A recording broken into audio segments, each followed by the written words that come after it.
RJD के कार्यक्रम में स्टेज पे बहुत अश्लील गाना बजता है कि ये गले वाला दाल हो गए कि आरजेडी के बाल हो गए, क्या ये सब शोभा देता है? अब उनका जो स्तर है, आरजेडी का जो स्तर है, वो तो उसी ढंग से ना गाना बजाना लोग करेगा, उसकी जो सोच है। 29 तारीख से चूँकि हिंदू समाज के भाइयों का महापर्व है छठ पूजा, उसकी भी बधाई आपके माध्यम से सारे हिंदू और मुसलमान भाइयों को छठ पूजा की हम बधाई देते हैं। और 29 तारीख से छठ पूजा समाप्त हो जाएगा 28 को, तो 29 तारीख से मेरा अभियान चलेगा, चुनाव अभियान। हिलसा, इस्लामपुर, अस्थामा, सकपुरा, नवादा, मोकामा। अनंत सिंह जी हमारे बड़े भाई हैं, गार्जियन हैं, उनके हर चुनाव में हम जाते हैं। लोकसभा भी वो लड़े थे, विधानसभा जब लड़ते हैं हम उनके पास में प्रचार करें। नीतीश जी के कोई पार्टी नहीं, मेरा नेता माननीय नीतीश कुमार जी हैं, उनसे हम प्रभावित हैं, उनके कामों से प्रभावित हैं, उनके लिए मैं जहाँ जदयू नेता है वहाँ वर्क कीजिएगा या बीजेपी का भी आप वर्क कीजिएगा? हम माननीय नीतीश कुमार जी के लिए वोट मांगेंगे। माननीय नीतीश कुमार जी हम उनसे प्रभावित हैं, उनको हृदय से हम पहले भी मानते थे, आज भी मानते हैं। उनके लिए और उनके लोगों के लिए हम वोट मांगने के लिए इतने जगह पर जाएंगे जहां जहां हमने आपको बताया। हम 2 दिन के बाद आपसे बात करेंगे। बिहार शरीफ में जनता मालिक है, जनता फैसला लेगी, लेकिन मेरी जो विचारधारा है ये हम 2 दिन के बाद आपको बताएंगे। देखिए, आज का जो प्रेस कॉन्फ्रेंस हमने रखा है उसका उद्देश्य है बिहार शरीफ बिहार विधानसभा का जो चुनाव है 2025 6 तारीख को और 11 तारीख को जो चुनाव होने वाला है, तो आज हम आपके माध्यम से ये आह्वान करते हैं कि हम अभी किसी दल में नहीं हैं, लेकिन माननीय नीतीश कुमार जी से प्रभावित होकर के हमने तय किया है और मेरे लोगों ने तय किया है कि इस बार हम लोग नीतीश जी के पक्ष में वोट मांगने का काम करेंगे और उनको, उनकी पार्टी को, उनके गठबंधन को जिता करके पुनः बिहार में 2025 में हम लोग सरकार बनाने का प्रयास करेंगे। और मुझे पूरी उम्मीद है कि इस बार भारी बहुमत से माननीय नीतीश कुमार जी के नेतृत्व में बिहार में सरकार बनेगी। और हम आपके माध्यम से जनता को, बिहार की जनता को ये भी बताना चाहते हैं कि नीतीश जी को उनका मजदूरी मिलना चाहिए। क्यों मिलना चाहिए? आज आप देखिए न, पूरे बिहार में 20 साल से नीतीश जी की सरकार है। 20 साल की अवधि में पूरे बिहार में रोड का, सड़क का जाल बिछ गया। जो पटना से हम लोग को आने में 3 घंटा समय लगता था, आज 1 घंटा 20 मिनट में हम लोग बिहार शरीफ आते हैं। और यही हाल हर ज़िला का है। हर ज़िला में सड़कों का जाल बिछ गया।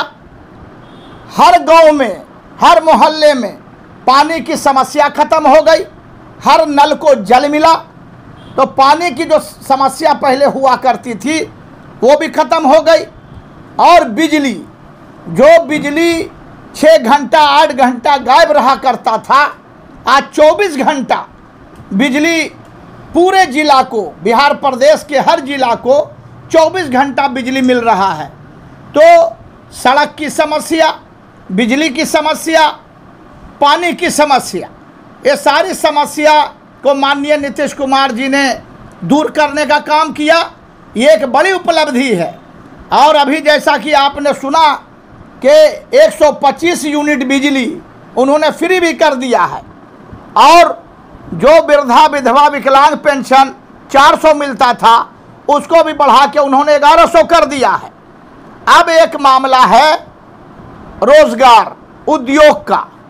तो हम मांग करेंगे अपने नेता माननीय नीतीश कुमार जी से कि इस बार जनता का आशीर्वाद उनको मिला और सरकार बनी तो एक सूत्री एजेंडा पर उनको काम करना चाहिए कि जो बिहार से मजदूरों का पलायन होता है, रोजगार को लेकर दिल्ली, बम्बे, गुजरात लोग जाता है, तो एक सूत्री काम इस बार किया जाए कि हर जिला में उद्योग लगाया जाए, कारखाना खोला जाए, ताकि पलायन रुके, बिहार के मजदूरों का पलायन रुके और लोगों को रोजगार मिले। ये एक बात मैं माननीय नीतीश कुमार जी से मांगने का काम करूंगा। और रहा विकास, तो विकास तो यही फैसला करना है समाज को कि बिहार का बागडोर एक इंजीनियर के हाथ में रहेगा, एक पढ़ा लिखा व्यक्ति के हाथ में रहेगा, या नौवां फेल। जो इंडिया गठबंधन ने फैसला लिया है कि तेजस्वी बाबू को इंडिया गठबंधन की सरकार बनेगी तो मुख्यमंत्री बनाया जाएगा, तो आप सोच लीजिए बिहार की जनता क्या फैसला करेगी। एक नौवां फेल के हाथ में आप बिहार का बागडोर दीजिएगा, जिसके पास कोई विजन नहीं है, जिसके पास कोई सोच नहीं है, जिसके पास कोई क्षमता नहीं है। और जहां तक विकास को प्रमाणित करने की बात है, तो आप खुद देखिए न कि जो मेरिन ड्राइव बना है पटना में, ये तेजस्वी यादव खुद जा करके अपने परिवार को लेके लौंडा नाच कर रहे थे मेरिन ड्राइव पर, तो खुद प्रमाणित कर रहे हैं कि विकास क्या किया है नीतीश जी ने। तो ये अभी बालक हैं और राजनीति का इनको कोई ज्ञान नहीं है, इसलिए बिहार की जनता कभी गलती नहीं करेगी कि एक नौवां फेल के हाथ में बिहार का बागडोर देने का काम करेगी। और सुनिए, एक बात और बताना चाहते हैं आपके माध्यम से कि हमेशा आप सुनते हैं मंच पर गर्दन हिला हिला करके तेजस्वी यादव का भाषण, पलटू चाचा, माननीय नीतीश कुमार जी को संबोधित करते हैं पलटू चाचा, पलटू चाचा।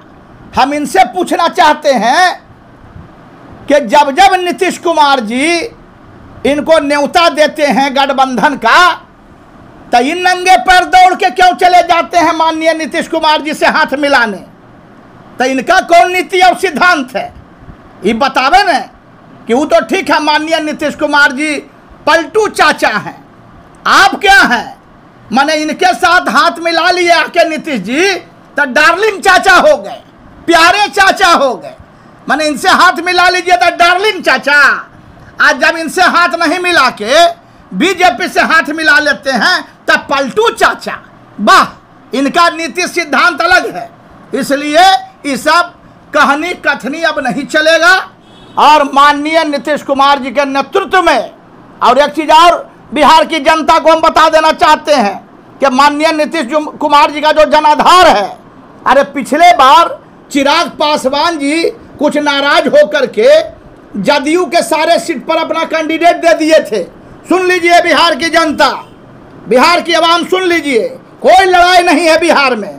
पिछले बार चिराग पासवान जी ने अपना कैंडिडेट उतार दिया था जदयू के 100 सीट पर, तो जदयू की सीट कुछ गड़बड़ा गई थी, 50-60 सीट गड़बड़ हो गया था।